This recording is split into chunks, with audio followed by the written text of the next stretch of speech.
मैं बाकी दलों में क्या कुछ चल रहा है, राजनीतिक दलों में अंदर खाने क्या कुछ जानकारियां सामने आ रही हैं, उस पर हम बातचीत करें। उससे पहले चल लेते हैं जहां पर चुनाव आयोग की प्रेस कॉन्फ्रेंस होगी। अंकित वहां से हमारे साथ जुड़े हुए हैं। अंकित।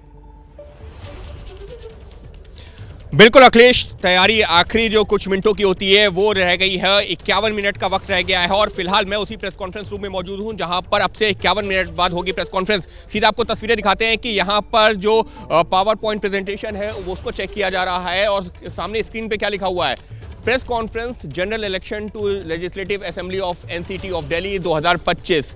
ये वो प्रेस कॉन्फ्रेंस है जिसका लगातार इंतजार किया जा रहा था, क्योंकि इस प्रेस कॉन्फ्रेंस के साथ ही आचार संहिता लग जाएगी। जैसे ही 2 बजे प्रेस कॉन्फ्रेंस शुरू होगी वहां पर ऐलान यही किया जाएगा कि प्रेस कॉन्फ्रेंस की जा रही है, चुनावों की तारीखों का ऐलान किया जा रहा है और यहां से आचार संहिता लग जाएगी, यानी कि कोई सरकारी घोषणाएं नहीं हो सकेंगी और प्रशासन एक तरह से चुनाव आयोग के अधीन आ जाता है। लेकिन अखिलेश, महत्वपूर्ण क्या है? महत्वपूर्ण यह है कि कब होगा मतदान, उसको लेकर भी एबीपी न्यूज के पास में जानकारी निकल के आ रही है। देखिए, अभी तक जो है 2 तरह की जानकारी आ रही है। पहली जानकारी अब से कुछ दिनों पहले आई थी जिसमें यह माना जा रहा था कि 12-13 तारीख को संभवतः हो सकता है फरवरी को, और 15-16 तारीख को जो है मतदान हो सकता है, मतगणना हो सकती है। लेकिन अभी आज सुबह जो एक और जानकारी निकल के आई है सहयोगी आशीष कुमार के हवाले से भी, और वो ये जानकारी है कि 5-6 फरवरी को मतदान और 8 फरवरी को मतगणना। उसकी वजह क्या है? उसकी वजह यह है कि चुनाव को बहुत ज्यादा लंबा नहीं खींचना चाहेगा चुनाव आयोग, और पिछले कुछ जो अनुभव रहे हैं उसी को देखते हुए मुमकिन है कि आज, क्योंकि 7 तारीख है, ऐसे में 28 दिन का वक्त अमूमन दिया जाता है, तो काफी हद तक मुमकिन है कि 5 और 6 फरवरी को मतदान और 8 फरवरी के आसपास मतगणना। एक और इसी में एडिशनल इंफॉर्मेशन, क्योंकि जो मुख्य चुनाव आयुक्त हैं उनका कार्यकाल भी खत्म हो रहा है 18 फरवरी को, लिहाजा उससे पहले उम्मीद की जा रही है चुनाव की पूरी प्रक्रिया संपन्न हो जाएगी। जी ठीक है, ये बहुत ही अहम जानकारी अंकित आपने दी है। अब जरा मैं चलता हूं, हमारे साथ दीपक भी जुड़े हुए हैं आम आदमी पार्टी के दफ्तर के बाहर से। दीपक, आज कैंपेन सॉन्ग लॉन्च हो गया आम आदमी पार्टी का। जी बिल्कुल, कैंपेन सॉन्ग लॉन्च हो गया है, लेकिन पिछले 3 महीने की बात करें अखिलेश, तो पिछले 3 महीने से आम आदमी पार्टी ने अपनी पूरी ताकत जो है वो झोंक दी है दिल्ली के चुनाव में। आप देख रहे थे कि किस तरीके से अरविंद केजरीवाल खुद पदयात्रा कर रहे थे। मनीष सिसोदिया जब जेल से बाहर आए तो उन्होंने तुरंत पदयात्राएं शुरू कर दी, यानी कि ये तैयारी तभी से शुरू हो गई थी जब एक तरफ हरियाणा का चुनाव हो रहा था और उसके बाद पता है कि दिल्ली में चुनाव होना है, तो उसी दौरान आम आदमी पार्टी के नेताओं को समझ में आ गया कि अपना किला सबसे मजबूत रखना है, उसे बचाना है, तो यहाँ ज़्यादा मेहनत करनी होगी। यही वजह है कि तभी से तैयारियाँ शुरू हो गई थी। 1.5 महीने पहले उम्मीदवारों की लिस्ट आनी शुरू हो गई। सबसे पहले आम आदमी पार्टी ऐसी पार्टी है तीनों पार्टियों में जिन्होंने अपने 70 के 70 उम्मीदवार घोषित कर दिए हैं, हालांकि दोनों ही पार्टी की अभी बाकी उम्मीदवारों की लिस्ट आनी बाकी है। तो आम आदमी पार्टी फूक फूक कर कदम रख रही है, एक एक चीज़ें कर रही है। घोषणाएं भी अरविंद केजरीवाल लगभग अपनी सारी पूरी कर चुके हैं। इक्का दुक्का घोषणाएं बाकी हैं जो कि आने वाले 1-2 दिनों में हो जाएंगी। तो अरविंद केजरीवाल को ये बहुत अच्छे से पता है कि दिल्ली उनका गढ़ है, दिल्ली उनका किला है। उस किले में अगर जितनी मजबूती से वो दोबारा अपनी सरकार बना पाते हैं, उसका फायदा उन्हें बाकी राज्यों में भी मिलेगा। इस तरीके के पंजाब में चुनाव होंगे तो वहां पर भी अरविंद केजरीवाल जाएंगे। बिल्कुल। और दीपक देखिए, खास बात यह भी है कि अब तक अरविंद केजरीवाल की योजनाओं को लेकर जिस तरीके से फ्रीवीज कर बाकी पार्टियां निशाना साधती थी, अब लगभग सभी पार्टियां वही करती हुई यहां दिख रही हैं। दिल्ली के दंगल पे मुफ्त की योजनाएं ऐसा लग रहा है कि बिल्कुल केंद्र में आ चुकी हैं। बलराम मेरे साथ जुड़े हुए। बलराम, बीजेपी की क्या तैयारी दिख रही है आपको?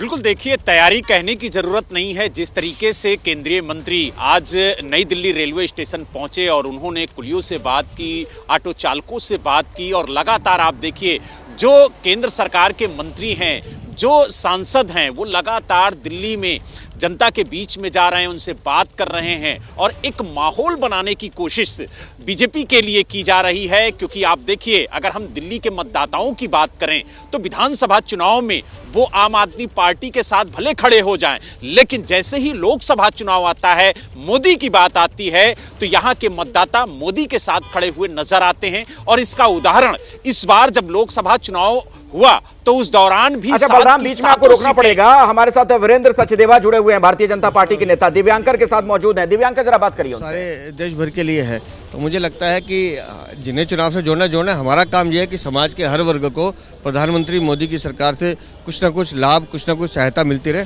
हम उस दिशा में काम कर रहे हैं। फिर लाएंगे केजरीवाल, ये कैंपेन सॉन्ग जो लॉन्च किया गया है आम आदमी पार्टी की ओर से, क्या आपका कहना है? वो शायद गलती से लिख दिया है।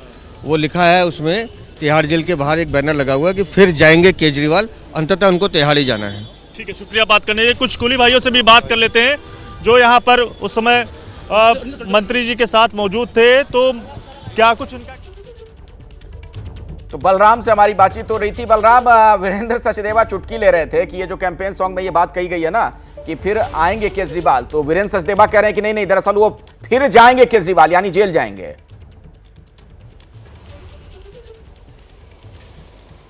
बिल्कुल, देखिए, और इसकी आशंका अरविंद केजरीवाल ने ट्वीट करके जताई भी है और उन्होंने कहा कि आतिशी को भी जेल भेजने की तैयारी की जा रही है और मनीष सिसोदिया के यहाँ सीबीआई की रेड होने वाली है और कभी भी हो सकती है। तो उन्होंने आशंका तो पहले ही जताई है और उन्होंने आरोप भी लगाया कि बीजेपी दिल्ली में चुनाव हार रही है, इसलिए आम आदमी पार्टी के सीनियर लीडर पर टारगेट कर रही है, उन्हें जेल भेजने की तैयारी कर रही है। लेकिन अगर हम भारतीय जनता पार्टी की बात करें तो भारतीय जनता पार्टी एक बार फिर मोदी के नाम पर ही दिल्ली के अंदर चुनाव लड़ने की तैयारी कर रही है। और जिस तरीके से प्रधानमंत्री नरेंद्र मोदी ने आदर्श आचार संहिता लागू होने से पहले बड़ी परियोजनाओं की सौगात दिल्ली वासियों को दी है, तो कहीं ना कहीं चुनावी बिगुल तो प्रधानमंत्री नरेंद्र मोदी ने उसी दिन फूंक दिया था जिस दिन उन्होंने 4500 करोड़ की परियोजनाओं का लोकार्पण और शिलान्यास करके दिल्ली की जनता को बड़ी सौगात दी थी। और जिस तरीके से 5 जनवरी को उन्होंने दोबारा